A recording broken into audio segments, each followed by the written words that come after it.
Welcome back, my friends, to the show that never ends. You're listening to or watching or otherwise engaging with the Word in Your Ear podcast, which has been singing in the wires since 2006.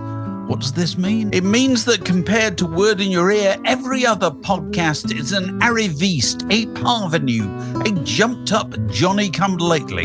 If you're a person of taste and discrimination who is aware of all this already, show your support by subscribing to this feed, leaving a like, and going to patreon.com/wordinyourear to see how you can get more closely involved. And here we go again.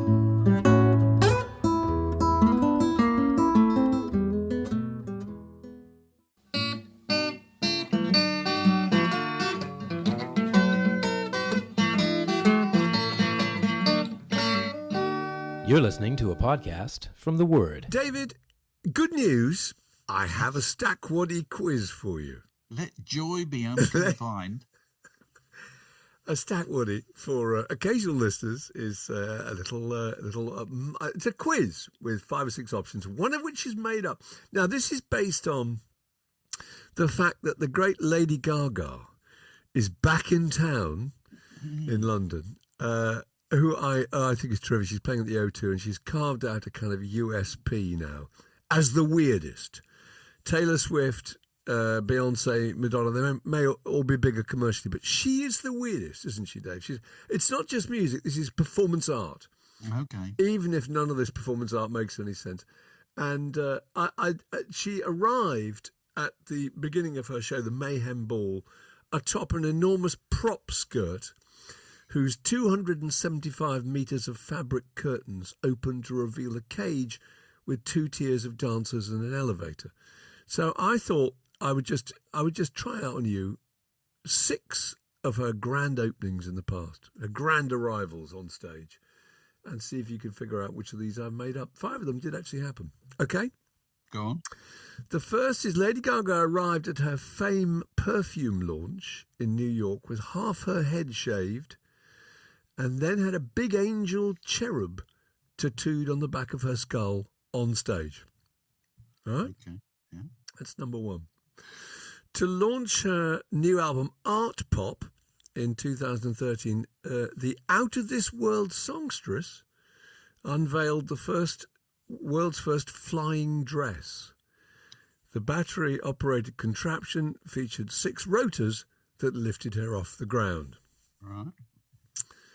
Number 3, during her early days at the 2009 Much Music Awards in Toronto, the Mother Monster ended her set by literally shooting fire from her bra. The crowd went crazy for her flaming boobs, it says here. Yep. Number 4, Lady Gaga wore a coat made out of Muppet toys at a German chat show in 2009. Number 5, at the 2013 American Music Awards, she arrived on a white Trojan-style horse operated internally by a team of human assistants.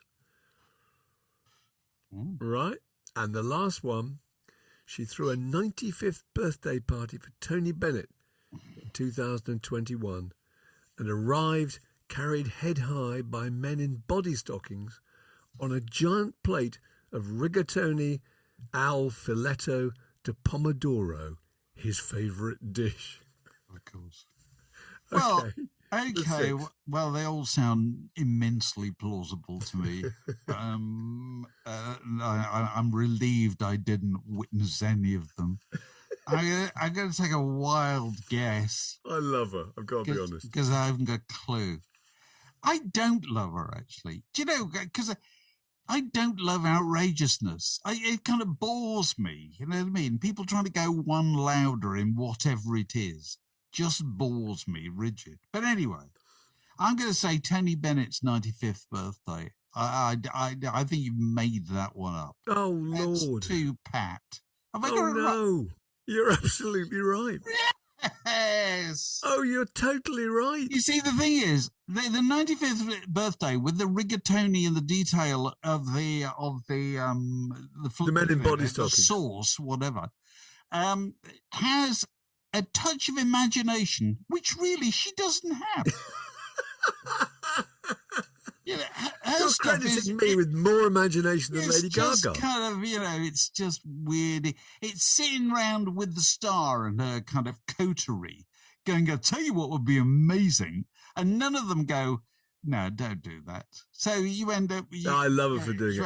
Okay. She did actually throw a party for him for his 90th. And I think she was involved in his 95th birthday party because she certainly went to it. And at that party, they sang a duet of Anything Goes. But she did not arrive on a plate of steaming Italian food. Well, look, so I've won that round of the Stat Waddy game. But you've won. But I've got one. It's not quite a conventional Stat Waddy game, but I just had to fit it into the slot here because I have in my hand, holds up on Zoom call, something that I've found this week, which is the Enemy Book of Rock from 1975. Okay. Yep. It's put together. It says by Nick Logan and Rob Finnis. I don't know how much Nick had to do with this, but anyway, this was on the bookstands in 1975 as the last word in the history of rock. And it was quite interesting for me to find it this week because it reminds you just how rare any kind of reference work was back in those days. And so I find that what I've done is I've added in pen things when records came out after the book, presumably thinking there would never be another reference book. This was the last word of rock. Word. So, okay, these are what I've got here is are summations of 3 very popular acts delivered in the Enemy Book of Rock in 1975, and you got to tell me who those acts were. Oh, that's good. Okay. So the first one, it goes, the story of missed opportunities. At one point, their commercial success seemed as if it would carry them to the very top. Then the band split, never to regain their impetus. 1975, who are they talking about in the Enemy Book of Rock? Have a guess. It's not Badfinger. I don't think Badfinger would even be in. They'd split in 1975. Yeah, well, whatever, 74, 75 or whatever. I'm going to tell you who it is. It's the Bee Gees, okay? Oh, no. The Bee Gees. No. And never to regain their impetus. And just about when the first copies of this must have been going to Smith's, Saturday Night Fever must have come Nick out. Logan was lying awake at night going, can I ring the printers? Hold the presses. So, okay, that was my first group. That's very good. Another summation for the 1975 Enemy Book of Rock, okay? By 1973, they had become an embarrassment to all but their most dedicated followers. Who are they talking about in 1975? Who was never to be heard of again in 1975? Because they'd just done it all and they were just an embarrassment to all but the most dedicated followers. They would never be a major act again. Shall I tell you who that was? Or do you want to have a guess? It's not the Eagles. It's going to be somebody went on to be absolutely massive in the late 70s. It's the Grateful Dead. The Grateful Dead. Because what I love about this, Dave, is the tone, the high-handed, lofty tone we see this of the rock critic going, well, that's their career finished, I think you'll find. It's quite interesting, actually, because I posted some bits from this book on Instagram this week, and somebody was in touch with me. I think it's roughly my age, and I must have bought this about the same time. And so we were sort of DMing about it, and what I said, what struck me as remarkable is they were not afraid to dismiss things in 1975. Nobody nowadays is dismissed at all. No. You know what I mean? They're just not. Well, no, because I think we talked about this on a podcast recently, but I think people are agonised about not wanting to appear out of touch or mean and unkind as well. But also we understand now, because we've seen it, that acts can last for 40, 50 years. Oh, yeah. Whereas that was not the case in 1975. Yeah, and also making a living in the music industry now seems to be so much harder, which it is. So we haven't. So here we go with my final ones for the Enemy Book of Rock, 1975. This is what they said. They said the greatest days are gone, which the band naturally resent. Okay, who are we talking about in 1975? Who was that? I'll tell you, Mark. I'll put you out of your misery. Roxy Music. Fleetwood Mac. No. Fleetwood Mac. They're just about to We'll never recruit. hear from them again. They were just about to recruit Lindsey Buckingham and Stevie Nicks, and make the first of their absolutely globe shagging success. Globe shagging. It's just Well, absolutely. is this in any way connected with the fact that I don't think there was another of those Book of Rocks ever put out again? Well, no, there was. I know there were, Of course it was. They a year later they did the large format, very colourful thing that Nick did with Bob Woffington, and which was a big success. And we've talked about that in the past, that many people still got copies of that, still consult it, even though it's 50 years out of date. Whatever happened to Fleetwood Mac? Well, let me just look this up, and I'll tell you. It was all over in 1975. Nothing to see here. Nothing to see. Keep moving, please. You're tuned to Word in Your Ear, the longest continuous conversation in rock and roll. There was a post I saw today, Dave, from Lana Del Rey, complaining about the fact that people think she's from a posh background, and making it quite clear that she felt she wasn't, and this was a frightful slur. And it really interested me because I think there's a completely different approach to poshness and class as regards musicians in this country than in America, actually. So it's unusual that happens in America. In this country, it kind of defines people a bit. People like The Last Dinner Party or Mumford or James Blunt. James Blunt's had to kind of make a career out of saying, well, I'm the posh guy, so I've set myself up and, here I am. Cooler Shaker, Florence Welsh, Lily Allen. And, it's that idea that you've got to suffer. You've got to suffer for your art, and people from those kind of comfortable backgrounds somehow seem to be disqualified, But I don't think that's true in America at all. I mean, I may be completely wrong, but if you look at various people in America, the Strokes, we always thought of those as a kind of posh band, didn't we? But the Strokes, Julian Casablancas' dad was the founder of the Elite Model Management. His mum was a Danish model. His mum was Miss Denmark. Do you know what I mean? Albert Hammond, his father was the songwriter. Grace Slick, dad an investment banker. Carly Simon's dad was the co-founder of Simon & Schuster. Jim Morrison's dad was the rear admiral in the United States Navy. I'm trying to imagine if Pete Townsend or Robert Plant or Sid Barrett's dad had been a rear admiral in the Navy, or from a really posh, wouldn't we have changed our view? I take issue with this really because I don't remember. I'm old enough to remember the 60s. This was not an issue at all in the 1960s. Not remotely. You get things like, Manfred Mann would come along with the lead singer Paul Jones, who'd been to Oxford.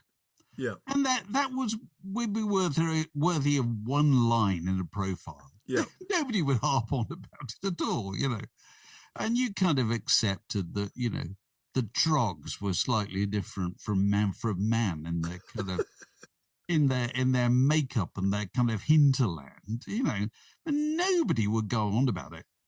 And it's this obsession with who's posh is a reflection of the fact that the lens through which pop music is nowadays looked at is an entirely middle-class lens. Yeah. It's ever since everybody went to university. What do they all do when they come out of university? They spend the rest of their lives kind of apologizing for being what they are, which is middle class. Yeah. And the way you do that is you point out people over there who have slightly got more, or had more opportunities, or I don't know, had this kind of background or that. Nobody used to do this at all. If you were to Google, if you to go into the Guardian newspaper's archive now and just ask it to look up the word posh, I would think you'd get the thickest amount of returns from the last 30 years. You wouldn't get them from before then at all. Yeah, because it just wasn't identified. Or it was accepted and nobody bothered about. No, they weren't bothered. It's a completely post-university obsession. This whole idea of but don't you think it's brilliant? Because, can I just point out also, you are no longer, it's no longer admissible to point out that anybody is the opposite of posh. And what used to be the opposite of posh is a word that my mother used to use with no hint of embarrassment at all, which was common. Yeah. You talk about something as being common. Nobody talks about that kind of thing anymore. And so what you do is you kind of look down on the posh. That's what everybody does nowadays. Well, it's that you have to look down on somebody. You know? Well, it's that thing about comedy, isn't it? You can be funny about people who are better off than you, but you can't be funny about people who aren't. You know, no. So that you're in that position. You can't make toffs are very easy targets. But I do think and I think it's a British thing. I think it's far more than it is in America. I'm not aware of it particularly in America. Here's my point. The poshest group I think ever, as probably discussed on podcast Passim, are the Talking Heads. You know, David Byrne and Chris Frantz, Rhode Island School of Design. Tina Weymouth's dad was, a vice admiral in the Navy. And Jerry's dad was an ad executive, very successful ad executive, and he went to Harvard. I mean, those guys, if that was a British group, that would define the way people talked about them, in the way that even groups who aren't wildly posh, like Genesis, are kind of tagged with that now still. And the Pink Floyd, don't you think? It's a British obsession, Dave, in the main. Yeah, that could be true, but it seems to be more of an obsession now than it's ever been at any stage of the past. And I wish we'd stop. There was even the Charisma label. Do you remember Tony Stratton Smith? And the whole gag with the Charisma label was appearing to be posher than you were. Yes. You know, it was all kind of Van der Graaf Generator, Lindisfarne, Jethro Tull, all these bands who pretended to be, didn't they? You know, it also intrigues me that if you go back in the history of British entertainment and you look before rock and roll, you got huge stars like Noel Coward, Jesse Matthews, Julie Andrews, all came from quite, well, I wouldn't say, certainly not elevated backgrounds, you know, and they were all grown up talking various forms of gore blimey, and as soon as they became successful by imitating people of a slightly higher rank than theirs, yes? Yeah. Whereas nowadays, you do the opposite. Oh, yeah. So nowadays, Quentin Cook becomes Norman, doesn't he? You know what I mean? Yeah. That's and how the famous works. clip of Jimmy Page when he's on the television show. I'm sure you've seen that. Yes. And he's got this terribly posh little voice. It's so sweet, you know. And suddenly it was Jimmy Page of Led Zeppelin. Yeah. It was the same thing. You know, politicians do the same thing. Oh, don't they? You know, what does Keir Starmer constantly go on about? You know, his humble origins. Yeah, you know, absolutely. Nobody. Harold Wilson didn't go on about his humble origins. You know, it wasn't an issue. People didn't bother about that kind of thing at all. Well, now that you've got a thoroughly middle-class Labour Party, that's what you have to do. Yeah. Whereas you never used to have to do it at all. Anyway, I've got on my list of things to talk about here, Mark. I've got musicians we envy. Oh, we were talking about this the other day, weren't we? Yeah, let's do it. Go on. You go first. I'm fascinated by this because when I was a teenager, I can barely think of a musician I didn't envy. You think, well, that'd be a wonderful life. You know, everything seems to be terrific and, you're just freewheeling through your existence. And the older you get, the more you realise just how hard it must be. I think there are 3 or 4 reasons for that one, right? One is just the whole notion of fame and recognisability. I was outside of Robbie Williams' house in Kensington the other day, and reminded of the fact that I thought, oh, that's where he lives. And, you know, that big controversy about him building that double bunker underneath the garden for his leisure centre and his gym and all that. It says Holland Park. Yeah. And you think this is just an indication of what it's like being that famous, that he can't even go to private gyms and private swimming pools because he's Robbie Williams and he just won't be able to relax. So he's got to build a whole world within inside his own walls, you know. And I thought, I remember being once with Herbert Grönemeyer, who's a big German pop star, and he was a kind of pal. We were at a photo exhibition in Holland. And I walked through various rooms with him, and it was just overpowering. People either had absolutely no idea who Herbert Grönemeyer was, or if they were German, they thought he was kind of their equivalent of David Bowie or Paul McCartney, and just went completely potty. And I was thinking both those things must be really hard to deal with, being completely ignored, or the other extreme of just mad fan. Gay Advert, another good example. Gay Advert would have been a fantastic. What a great thing to have been Gay Advert in the late 70s for 2 or 3 years, and then suddenly it would have been that person who was Gay Advert, and he would have been very constricted by people's knowledge of that, and then it would take you several years to the point where you're now, it's a funny story and it's a great anecdote and it's someone you can tell you're the ancestors. Do you know what I mean? So I think that's part of the problem. I think another part of the problem of being a pop star is that you could be really popular, but you're not universally liked. So you're one of those people like Coldplay or Mumford or Marillion or Sting or whatever that people have to adopt in a position on, and that would be hard. I think also anybody under 70 is worrying, if they're a musician, how do I keep the balloon in the air? How do I keep my reputation moving forward? And there's another thing I think it must be difficult, is that when you meet a pop star, in your head, you have a mental image of that person, maybe 20, maybe 30, maybe 40 years ago, which you're comparing them to all the time. And it must be very hard for them not to notice occasionally that fleeting look of disappointment or whatever. Don't you think? And I think so. I think in terms of envying people, there aren't that many. I've got a few. Shall I tell you who I envy? We talked to Maddie Pryor the other day. There's somebody that looked really happy. Been in a band, done everything she could possibly do, still in bands now, teaching people how to sing, just totally at ease with what people thought, which is another big problem actually, is that no matter how successful you are as a musician, there must be part of you thinking, I wish I was more successful. Do you know what I mean? No matter how much, if you have enormous commercial success, you wish there was more critical approval. If you had enormous critical approval, you just thought you wish you made some more money out of it and sold some more records. In fact, Bruce Springsteen's a really good example of someone who is enormously commercially successful and has massive plaudits the world over. And yet he must surely still wake up in the middle of the night thinking, if only I'd done, or should I? Oh, yeah. You definitely can't get away from it.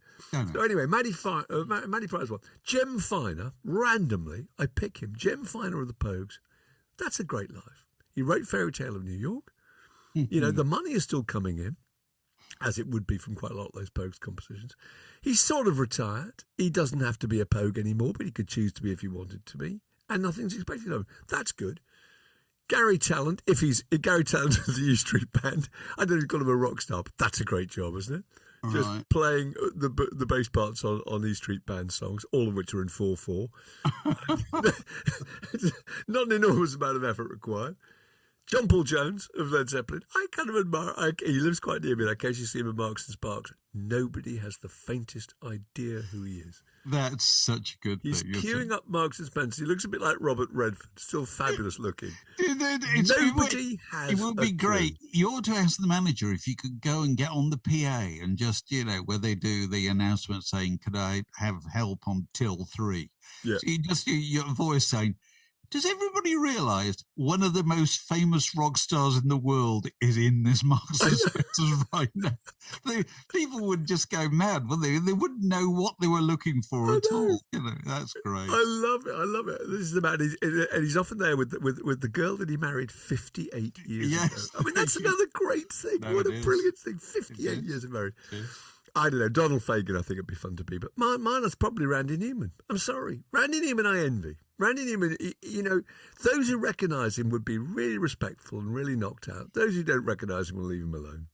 There'd be a I would say also with Randy Newman, not a rock star, really. No, not really a rock star, actually. He's a composer, isn't he? No, he's not a rock star. That's true. No, that's true. Yeah. But he's one of those people. He's not, because he's not a rock star. Actually, he's not. You don't expect him to look a certain way. He's the man who looked 60 when he was 30, so you don't expect him to look kind of well preserved, or whatever. Which in fact he is. Well, the thing about him is at one point he can sit down. There's a piano in the corner, and he can play Simon Smith and the Amazing Dancing Bear. Anyway, he's more likely to play "You've Got a Friend in Me" because more people will recognise it. That's true. But I thought about this, musicians we envy, and I thought to myself, when I was 15 years old, I could stand with a tennis racket in front of a mirror and imagine being any rock star on the planet. And it's one of those things that just slowly and steadily goes away as you get older. It does. So now I think to myself, am I really envious of any rock star? No. That's silly. There must the whole be one. notion of being... No.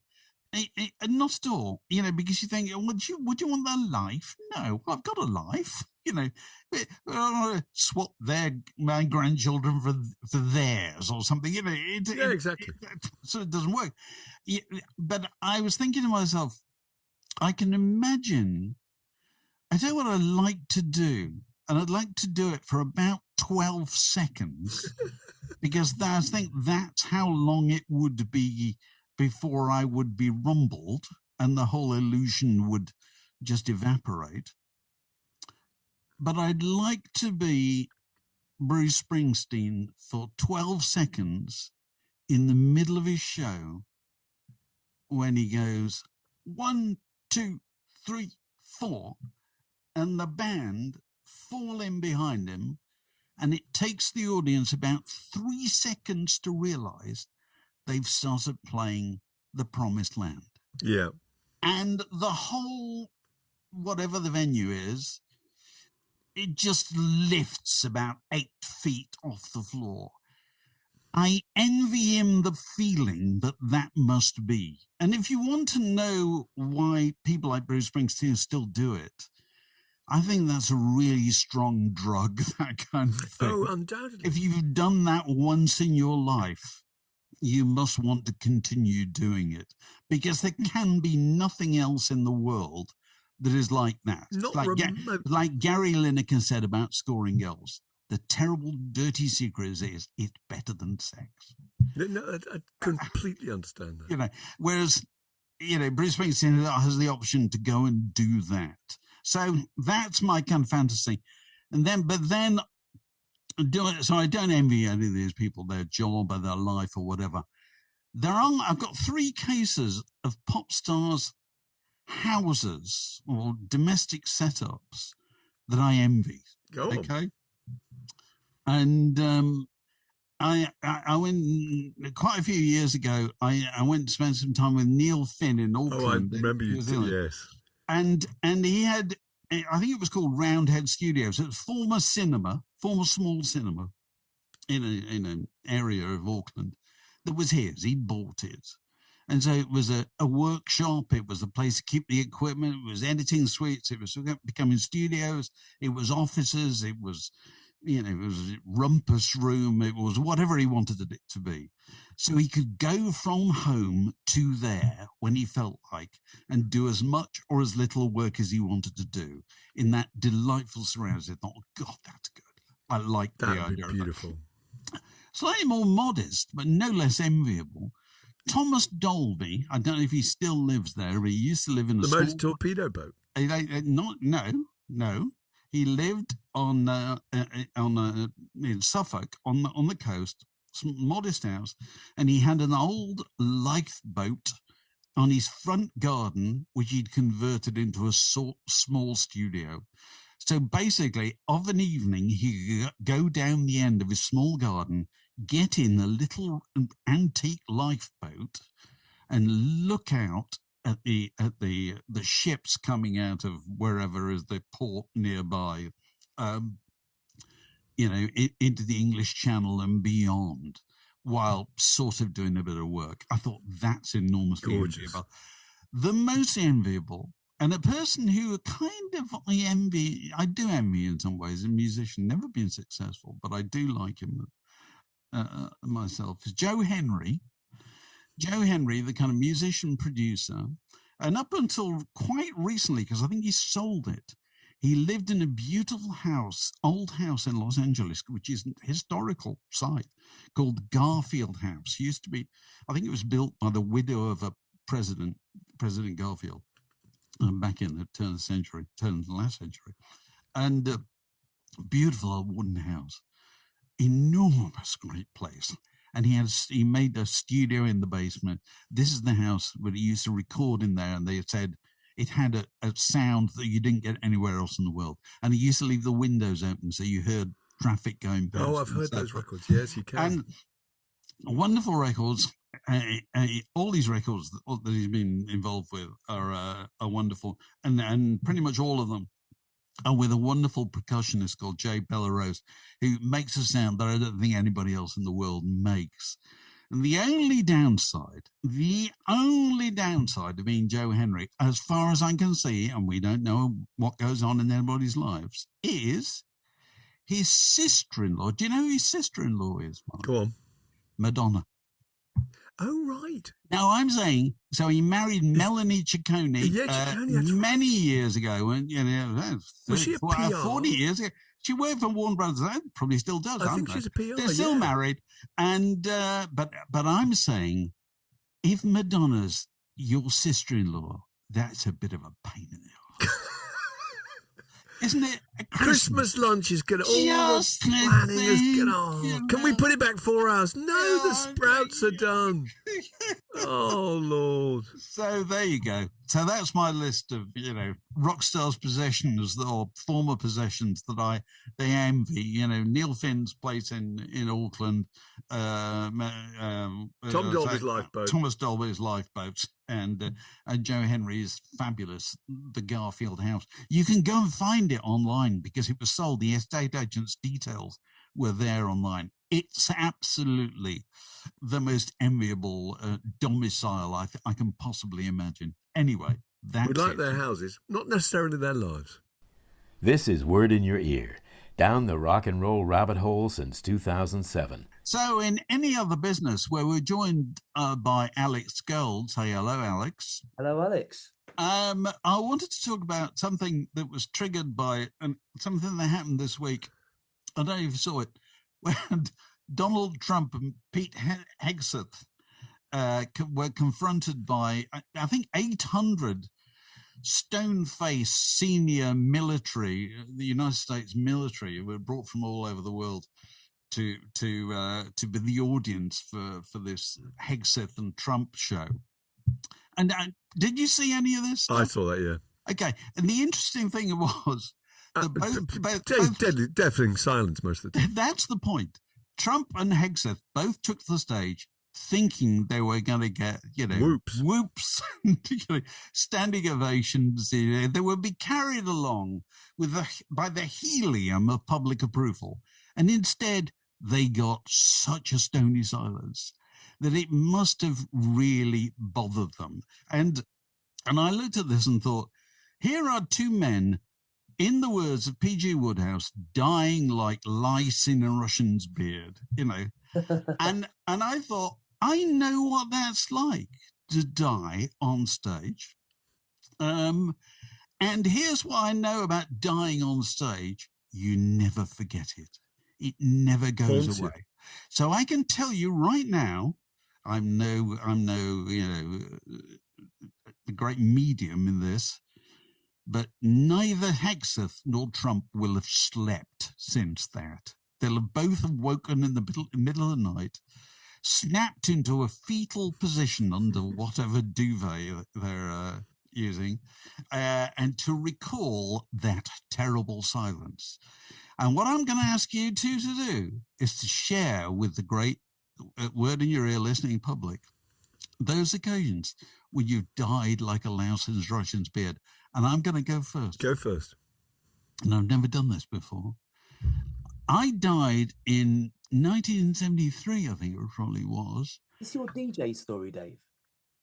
Is it what? Is it your DJ story? No. That I'm still not ready to talk about. This is the one. Okay. Another podcast. I found myself in a fringe production of a cut-up version of William Shakespeare's As You Like It, which went under the hilarious name of Touchstone and Jaques Are Missing. It was staged at, I think it was called the Mercury Theatre down in Notting Hill. So it was kind of decent little theatre where kind of reputable productions have been put on. And it was evident from the first night it was terrible. It got reviewed. The reviews pointed out how terrible it was. We had to go on the second night and the third night. And on the third night, it was so bad that I was playing a scene opposite another actor who just got the giggles.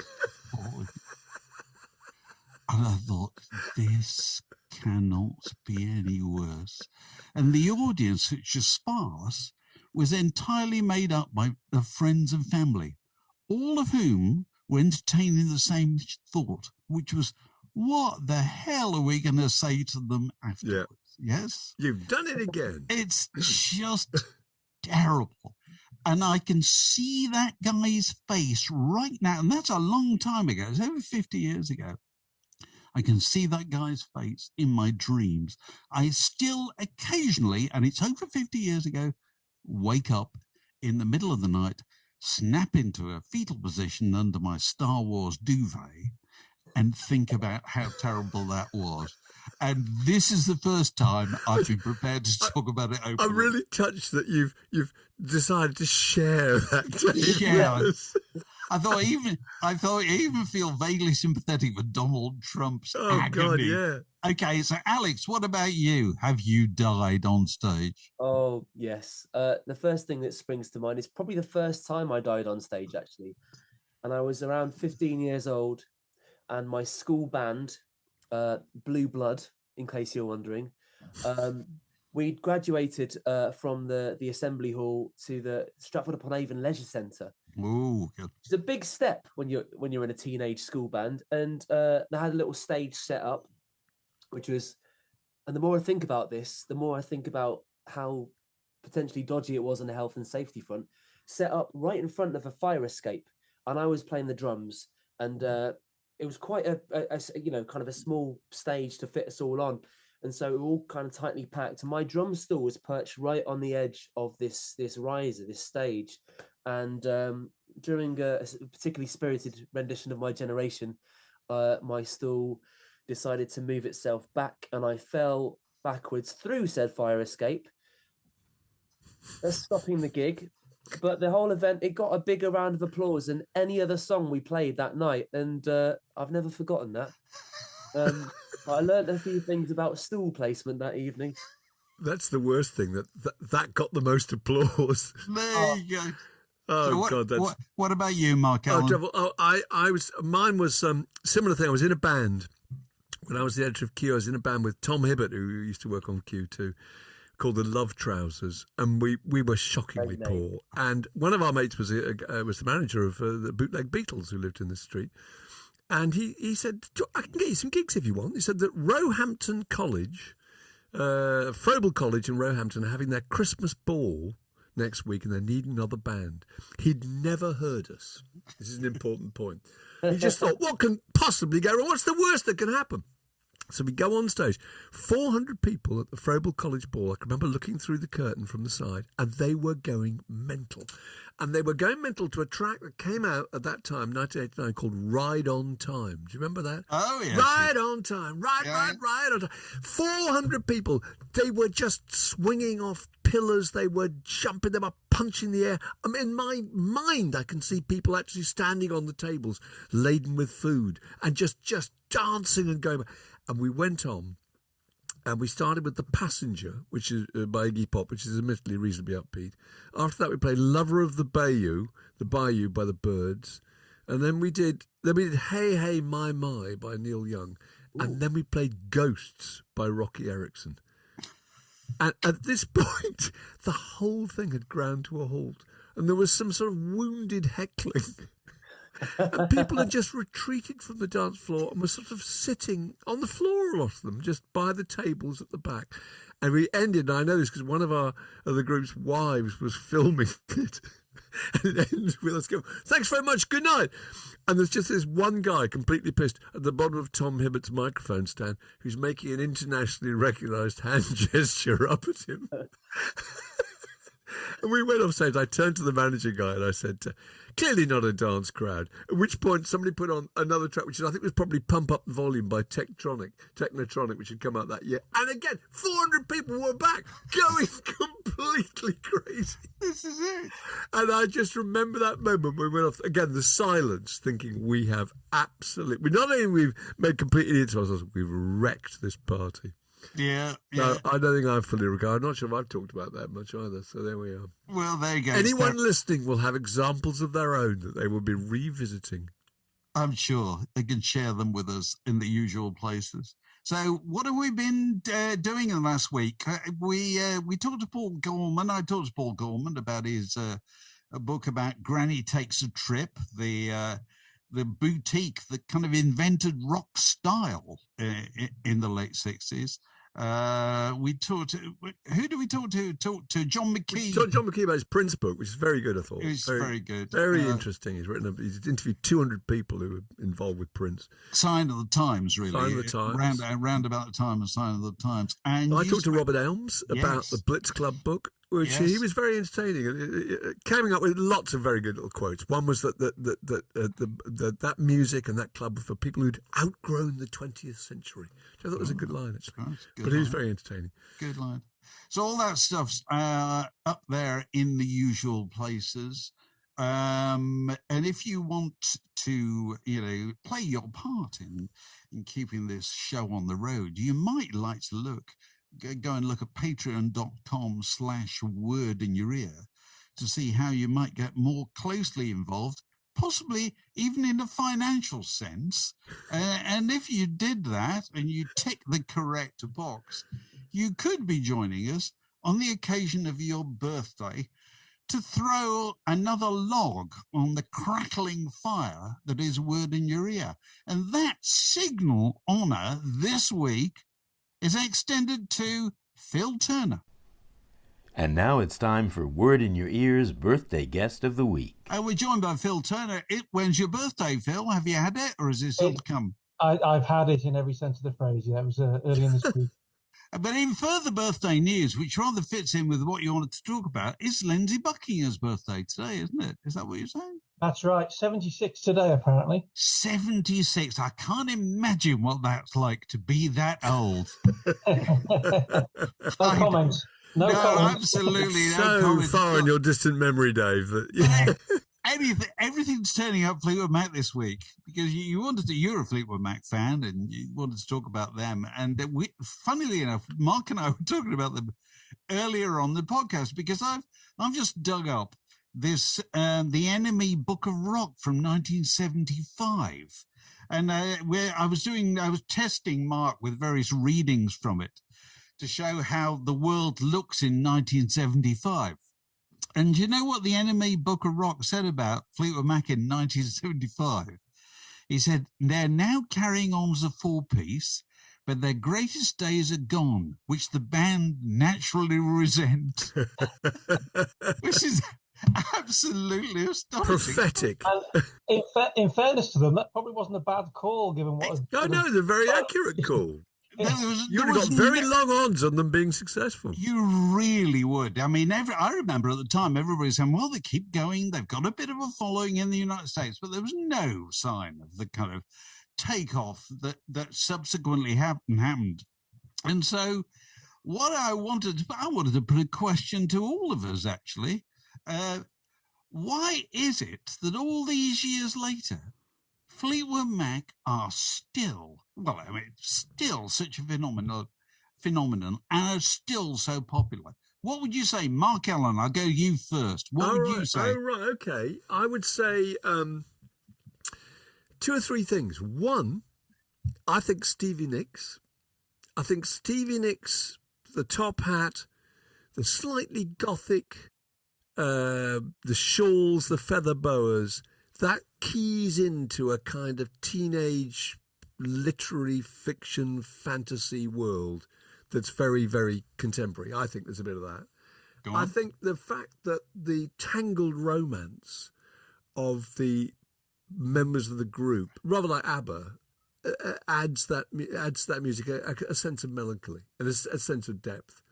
And I think also the pace, that all the songs are kind of slow paced. There's nothing obtrusive. There's nothing intrusive, rather. There's nothing aggressive about it. It's slow paced and it's easy to deal with. I think all those things make them popular. Now, Phil, you're the big Fleetwood Mac fan. What would you say? I agree with a lot of that, but I would flip it the other way around. I'm probably, in terms of, I think part of the reason they initially took off in this format was purely on the music.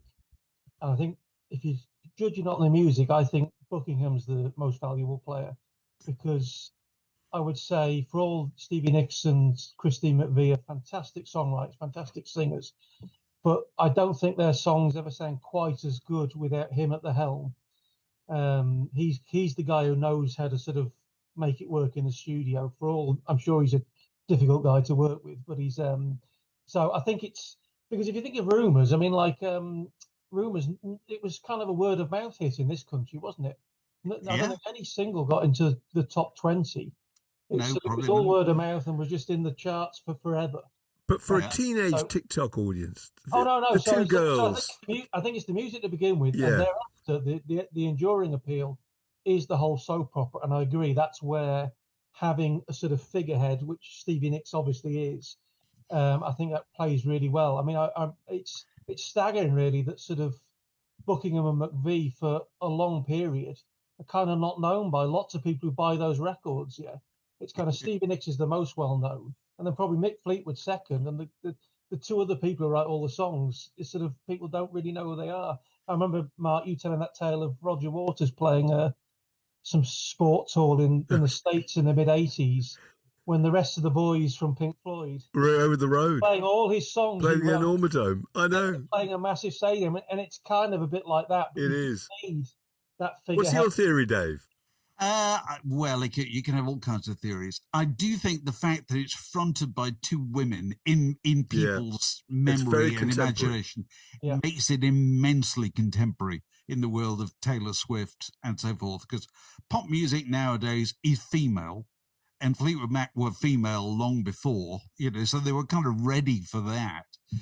The other thing is, I don't think a 20-year-old nowadays doesn't listen to a Fleetwood Mac record and think, oh, that was made in the 70s, a long time ago.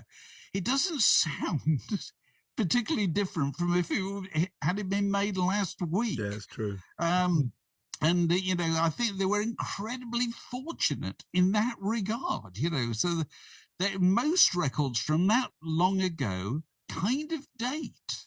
The production techniques and so forth have been superseded. Yeah, the style of solos and things like that date them. Yeah. Yes, so the Fleetwood Mac, that simply doesn't happen, I mean, my favourite act of all time is Steely Dan. I remember we've spoken before.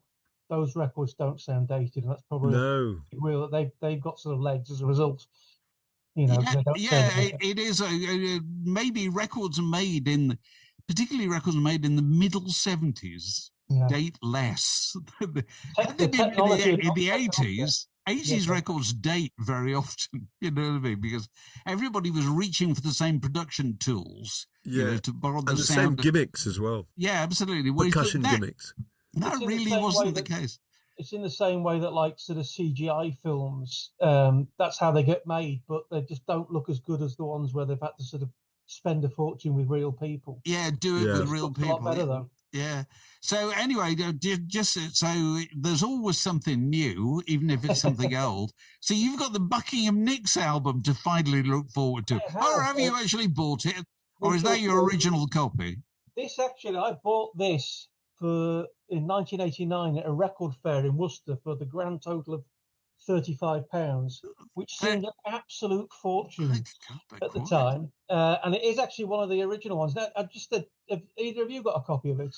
I used to have a copy of it. I don't have it, no. It used to be widely available for years, and nobody was ever interested in it at all, Great cover. That's the sort of, to catch people who don't know, it was released in 1973, obviously before they joined Fleetwood Mac. And apart from they got a pocket of success in Alabama where they had some radio hits, it basically disappeared without trace. They've been dropped, and obviously they joined Fleetwood Mac. And then Polydor, to try and cash in on the success of Rumours, re-released it in '77 to, again, little acclaim. At Absolutely. that stage, the names Buckingham and Nicks didn't register with Fleetwood Mac. And that was it. It's never been released since, until this month just gone.